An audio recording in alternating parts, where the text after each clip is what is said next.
विदेश से आते वक्त अक्सर ये कंफ्यूजन रहता है कि सोना कितना ला सकते हैं, आईफोन कितने ला सकते हैं, रूल्स क्या हैं। तो चलिए आज इंडियन कस्टम्स के इन नियमों को एकदम सिंपल तरीके से समझते हैं। जरा सोचिए, कोई एक लंबी फॉरेन ट्रिप से वापस इंडिया आ रहा है और एयरपोर्ट से निकलने ही वाला है कि एक कस्टम ऑफिसर रोक लेता है और कहता है, सर प्लीज अपना बैग खोलिए। बस ये सुनते ही जो घबराहट होती है ना, वो एकदम अलग ही लेवल की होती है। एक डर, एक टेंशन। और ये होता क्यों है? क्योंकि यहाँ अगर जानकारी में जरा सी भी चूक हो गई तो ये बहुत भारी पड़ सकती है। मतलब दांव पर क्या लगा होता है? सोना जब्त हो सकता है, भारी भरकम फाइन लग सकता है, एयरपोर्ट पर घंटों पूछताछ हो सकती है और अगर मामला सीरियस हुआ तो जेल भी हो सकती है। और ऐसा इसलिए है क्योंकि central board of indirect taxes and customs के नियम काफी सख्त हैं। तो सवाल ये है कि इन सब झंझटों से कैसे बचा जाए? इसका एक ही तरीका है, नियमों को जानना। तो चलिए सबसे पहले गोल्ड यानी सोने से जुड़े रूल्स को समझते हैं और ये भी जानते हैं कि ये ड्यूटी फ्री अलाउंस आखिर होता क्या है। देखिए, इसमें एक बहुत जरूरी शर्त है जिसे याद रखना है।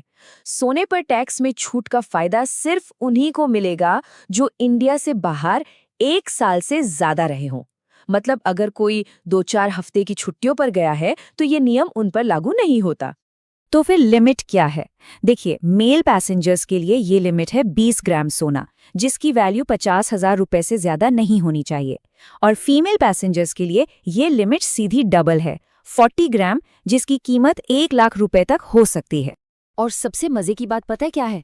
अगर सोना इस लिमिट के अंदर है तो वो पूरी तरह से टैक्स फ्री होता है, उस पर 1 रुपए की भी ड्यूटी नहीं देनी पड़ती। अच्छा, सोने की बात तो हो गई। अब आते हैं सबसे ज्यादा पूछे जाने वाले सवाल पर, आईफोन का क्या?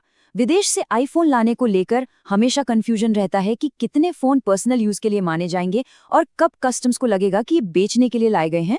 तो यहाँ नियम एकदम सीधा और साफ है। पर्सनल यूज के लिए एक आईफोन बिना किसी कस्टम ड्यूटी के लाया जा सकता है, मतलब एक फोन पर कोई टैक्स नहीं लगता। लेकिन जैसे ही किसी के पास एक से ज्यादा आईफोन मिलते हैं, कस्टम अधिकारियों को ये बिजनेस पर्पस लगने लगता है। उन्हें लगता है कि ये फोन यहाँ बेचने के लिए लाए जा रहे हैं और बस यहीं से टैक्स का सारा खेल शुरू हो जाता है।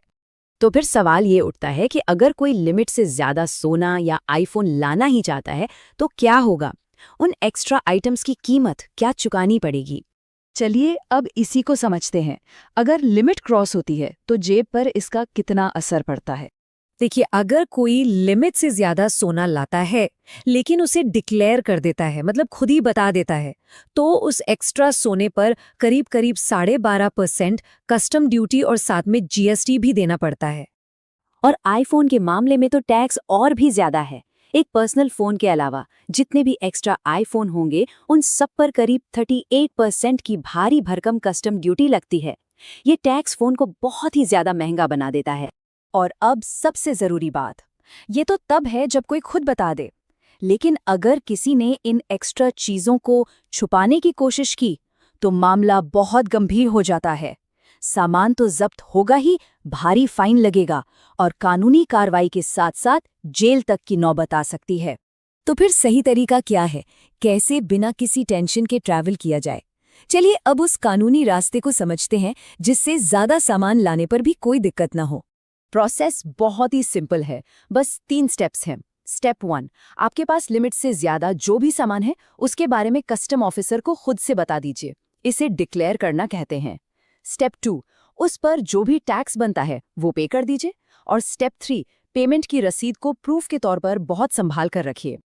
बस इस आसान से प्रोसेस को फॉलो करने का मतलब है कि आगे कोई भी कानूनी पंगा नहीं होगा, मन की शांति के साथ यात्रा पूरी होती है।